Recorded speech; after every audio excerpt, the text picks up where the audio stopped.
வணக்கம் viewers, welcome back. So nothing OS 3 beta எவ்வளோ பேர் ட்ரை பண்ணிட்டு இருக்கீங்க? 2Aக்கு இருக்குது, இப்போ 2க்கும் இருக்குது, இதுக்கப்புறம் வந்து 2A+க்கும் வரும். அப்புறம் நத்திங் ஃபோன் 1க்கும் கூட பார்த்தீங்கன்னா அவங்க ஜானே டெலிவர் பண்ணுற மாதிரி தான் சொல்லியிருக்காங்க. ஸோ பார்ப்போம், எல்லா ஃபோனுக்கும் முடிஞ்ச அளவுக்கு அவங்க குயிக்காக டெலிவர் பண்ண ட்ரை பண்ணுறாங்க. அதே சமயம் வந்து நத்திங் OS 3 நல்லா இருக்கா ப்ரோ அப்படின்னு கேட்டிங்கன்னா, எனக்கு பிடிச்சிருக்கு. ஆல்ரெடி நான் சொல்லியிருப்பேன், என்னதான் இந்த பிராண்டை வந்து ஒரு சில ஆஸ்பெக்டில் நம்ம திட்டினாலும் நத்திங் OS அப்படிங்கிற ஆஸ்பெக்டில் நம்ம வந்து மேக்ஸிமம் திட்டவே மாட்டோம். ஏன்னா அவ்வளோ ஸ்மூத்தாகவும் நிறைய நல்ல ஆப்ஷன்ஸும், சொல்ல போனால் ஆண்ட்ராய்ட்லேயே உருப்படியாக விட்ஜெட் மாதிரியான விஷயங்களை இம்ப்ளிமெண்ட் பண்ண ஒரு கம்பெனி அப்படின்னு கூட சொல்லலாம். இப்போ நீங்கள் டே டு டே டெய்லி பேசிஸில் யூஸ் பண்ணுறதே இந்த ஒரு ஃபோன் தான் ப்ரோ, இதில் நான் இந்த பீட்டாவை போட்டேன்னா எனக்கு பிரச்சனை வருமானு கேட்டிங்கன்னா அப்படிலாம் உங்களுக்கு ப்ராப்ளம்லாம் வராது. நீங்கள் ஜாலியாகவே என்ஜாய் பண்ண முடியும். சொல்ல போனால் ஒரு சில ஃபீச்சர்ஸ்லாம் நிஜமாவே நல்லா இருக்குங்க. ஃபோன் வந்து இன்னும் ஸ்மூத்தாக இருக்கிறதுக்கான அந்த ஃபீல்லாம் நமக்கு கிடைக்குது. ஓகேங்க, ஸோ மொத்தம் வந்து நத்திங் ஃபோன் 2 அண்ட் 2Aல எப்படி இருக்குது அப்படிங்கிறத பற்றி தொடர்ந்து பார்க்கலாம். போஸ் நாய்க்குட்டியோட வணக்கம் வியூவர்ஸ். சரியான ஃபீல் பார்க்கலாமா? Hello hello hello low. Nothing OS 3 இப்போ ரெண்டுத்துலேயுமே இருக்குது. ரெண்டுத்துலேயுமே உங்களுக்கு பக்காவாக வேலை செய்யுது. அப்படியே பிடிச்சி ஹோல்ட் பண்ணோன்னா லாக் ஸ்க்ரீன் கஸ்டமைசேஷன் பண்ணலாம். இந்த கஸ்டமைஸ் லாக் ஸ்க்ரீன் வருதா, இது போட்டோன்னா என்னென்ன ஆப்ஷன்ஸ் காட்டுதுன்னு பார்ப்போம். ஸோ இங்கே வந்து நீங்கள் என்ன வேணுமோ, இந்த குயிக் ஷார்ட் கட் இருக்கு இல்லையா, அது நீங்கள் வந்து கஸ்டமைஸ் பண்ணிக்கலாம். ஸோ நார்மலாக டார்ச் நம்ம எப்போயுமே வைக்கிறது இல்லையா. இன்னொன்று வந்து எஸ், நம்ம டிஎன்டி வச்சுப்போமா, டிஎன்டி கூல். ஸோ டிஎன்டி கண்டிப்பாக தேவை தான். இதை தவிர லாக் ஸ்க்ரீனில் இந்த மாதிரி கிளாக்ஸ் மாற்றிக்கலாம். உங்களுக்கு மினிமலாக எது ரொம்ப பிடிச்சிருக்கோ அதை நீங்கள் சூஸ் பண்ணிக்கோங்க. எனக்கு வந்து இந்த இது கொஞ்சம் டிஃப்ரெண்ட்டாக ஃபீல் ஆச்சு. எப்படின்னா காரில் வந்து நம்ம பார்த்துருப்பீங்க, காரில் வந்து ஸ்பீடோமீட்டர் எப்படி இருக்குமோ அந்த மாதிரி இருக்குது. அந்த டேஷ்போர்டை ஃபுல்லாக செக் பண்ணும்போது எப்படி இருக்குமோ அந்த மாதிரி இருக்குது.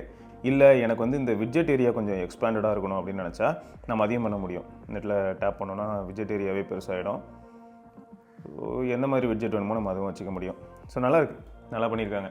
நல்ல ஒரு சேஞ்ச் அப்படின்னு சொல்ல முடியும் எங்கள் லாக் ஸ்க்ரீன்லேயே. இது அப்படியே உங்களுக்கு ஆல்வேஸ் ஆன் டிஸ்பிளே வர்றது வந்து பார்க்குறதுக்கு நச்சுன்னு இருக்கும்.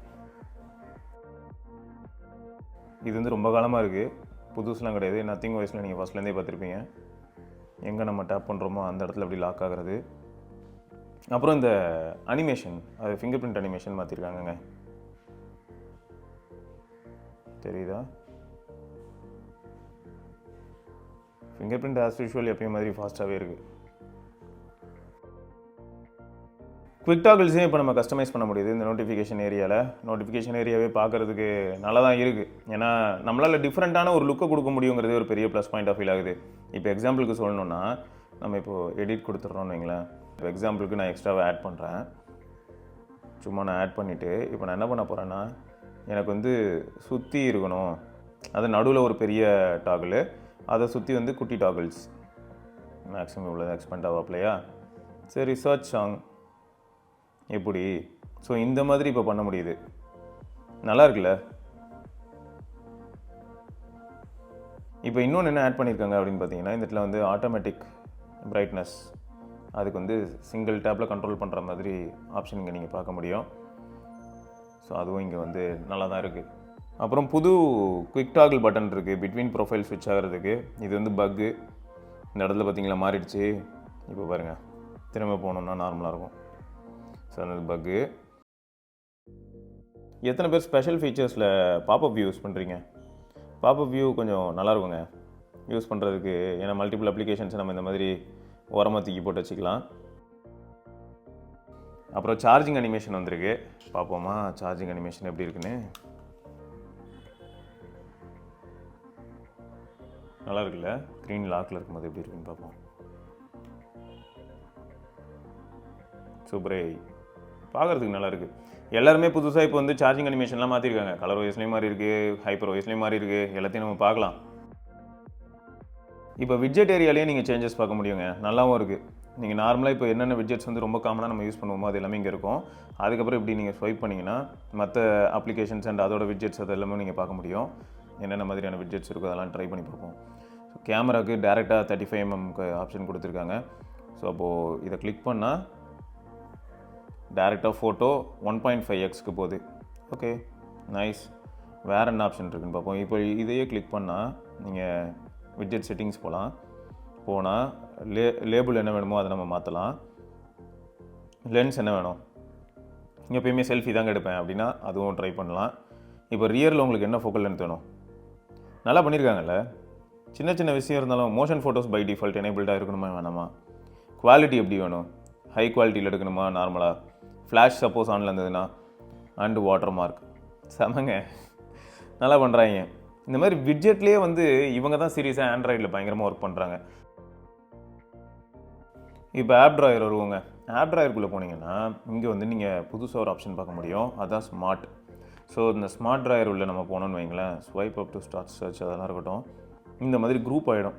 ஸோ இந்த குரூப்பிங் இதுக்கு முன்னாடி நம்ம எப்படி பார்த்துருப்போம், போக்கோ லான்ச்சர் அதிலலாம் நம்ம பார்த்துருக்கலாம். நெக்ஸ்ட் பேஜஸாக இருக்கும். பட் இதில் கரெக்டாக ஆப்புக்கு ஏற்ற மாதிரி அதுவே குரூப் பண்ணிவிடுது. ஸோ இதுவும் சீரியஸாக வசதியாக தான் இருக்குது. இதை தான் நம்ம iOSல ஆப் லைப்ரரின்னு சொல்லுவோம். ஸோ அதே தான் இங்கே வந்து பார்த்திங்கன்னா உங்களுக்கு ஸ்மார்ட் ட்ராயர் அப்படின்னு சொல்லிட்டு நல்லாயிருக்கு. இப்போ டிஃபால்ட் ட்ராயர் இருக்கு இல்லையா, இங்கே போயிடுறோன்னா long press app icon to pin them to the top area அப்படின்னு கொடுத்துருக்காங்களா. ஸோ நான் எப்பயுமே இதெல்லாம் யூஸ் பண்ணுறேன் அப்படின்னு நினச்சா பின் டு டாப். ஸோ இங்கே டாப்க்கு வந்துடும். என்னென்ன ஆப்லாம் நம்ம வந்து எப்பயுமே யூஸ் பண்ண போகிறோம் அப்படின்னு நினைக்கிறோமோ அதெல்லாம் மட்டும் நம்ம பின் பண்ணி வச்சுக்கலாம். ஃபைனலாக ஸ்க்ரீன் ரெக்கார்டிங்க. ஸ்க்ரீன் ரெக்கார்டிங் இப்போ நீங்கள் என்ன பண்ண முடியும்னா சிங்கிள் ஆப், அந்த சிங்கிள் பேஜ் அதை மட்டும் கூட நம்ம ரெக்கார்ட் பண்ணலாம். ஸோ இங்கே பார்த்தா உங்களுக்கு தெரியும் சிங்கிள் ஆப்னு. அதே சமயம் எப்பயும் மாதிரி உங்களுக்கு மைக்ரோஃபோன், டிவைஸ் ஆடியோ ப்ளஸ் மைக்ரோஃபோனில் டிவைஸ் ஆடியோ அப்படிங்கிறதையும் நம்ம சூஸ் பண்ண முடியும். ஸோ இப்போ வந்து நம்ம device audio plus microphone choose பண்ணுறோன்னு வைங்க, சிங்கிள் ஆப் அப்படின்னு கொடுத்தோன்னே எந்த ஆப் அப்படின்னு கேட்கும். ஸோ எந்த ஆப்பை நீங்கள் ரெக்கார்ட் பண்ணணும் அப்படின்ற மாதிரி கேட்குதா. நான் கேலரி அப்படின்னு கொடுத்துட்டேன்னா இப்போ கேலரிக்குள்ளே வந்துடும். ரெக்கார்டிங் ஸ்டார்ட் ஆகும் போது ரெக்கார்டிங் ஸ்டார்ட் ஆகிடுச்சு. கேமராவில் ஏதாவது இம்ப்ரூவ்மெண்ட் இருக்குமா அப்படின்னு கூட பார்த்தேன். கேமரா நல்லாயிருக்கு. ஆக்சுவலாக நத்திங் ஃபோன் 2ல் கேமரா நல்லா தான் இருக்கும். 2A கம்பேர் பண்ணும்போது 2ல் நல்லாவே இருக்கும். அண்ட் என்ன இன்னும் கூட இவங்க இந்த எக்ஸ்போஷரு அப்புறம் இந்த கலர் அதான் ஒயிட் பேலன்சிங் இந்த மாதிரியான ஏரியாவில் கொஞ்சம் கான்சன்ட்ரேட் பண்ணாங்கன்னா சூப்பராக இருக்கும். மேபி நத்திங் ஃபோன் 3 தாறுமாறாக இருக்கும் அப்படின்னு நினைக்கிறேன். எல்லோரும் அப்படி தானே எதிர்பார்ப்போம். ஸோ இதுவும் வந்து எனக்கு நல்ல ரிசல்ட் மாதிரி தான் ஃபீல் ஆச்சு. செல்ஃபி ரிசல்ட் தான். பின்னாடி வந்து ஆக்சுவலாக சூரியன் இருக்குது. சரி இந்த சுச்சுவேஷனில் என்ன பண்ணுது பார்க்கலான்னு சொல்லிட்டு ஒரு ஃபில்டரும் யூஸ் பண்ணி பார்த்தேன். நல்லா இருந்தது, நாட் பேட். ஸோ நல்ல இம்ப்ரூவ்மெண்ட் இருக்கும். இன்னும் வரக்கூடிய காலங்களில் நம்ம நிறைய விஷயங்கள் பார்க்க முடியும்னு நினைக்கிறேன். ஸோ பார்த்தீங்களா இந்த பூச்சி இருக்கு இல்லையா, லேடி பக், இந்த பக்கோட குட்டி தான் இது. லார்வே ஸ்டேஜ்லேருந்து அப்படியே பியூப்பாக மாறி அதுக்கப்புறம் இந்த மாதிரி மாறிடும். ஸோ பீட்டா டெஸ்டர்ஸ் அப்படிங்கிறதே வந்து ரொம்ப க்யூரியஸான ஒரு விஷயம். முன்னெல்லாம் இப்போ எனக்கு தெரில எல்லாருக்கும் எந்த அளவுக்கு இந்த பீட்டா டெஸ்ட் பண்ணுறதுக்கான ஆர்வம் இருக்குது. ஏன்னா டெய்லி டிரைவராக யூஸ் பண்ணும்போது சின்ன பிரச்சனை வந்ததுனால ஒரு சிலருக்கு ரொம்ப அநாயகமாக இருக்க வாய்ப்பு இருக்குது இல்லையா. ஸோ அதையும் யோசிக்க வேண்டியதாக இருக்குது. பட் நல்லாயிருக்கு, யூஸ் பண்ணுறதுக்கு ஜாலியாக இருக்குது. உங்களுக்கும் பீட்டா யூஸ் பண்ணுறதுனா ரொம்ப பிடிக்குமா? நீங்களும் இப்போ பீட்டா யூஸ் பண்ணிட்டு இருக்கீங்கன்னா உங்களோட ஃபேவரட் ஃபீச்சர் என்ன அப்படிங்கிறத மறக்காம கமெண்ட்டில் சொல்லுங்கள். ஏதோ இன்னொரு பதிவில் சந்திப்போம். பார்க்கலாம். பை.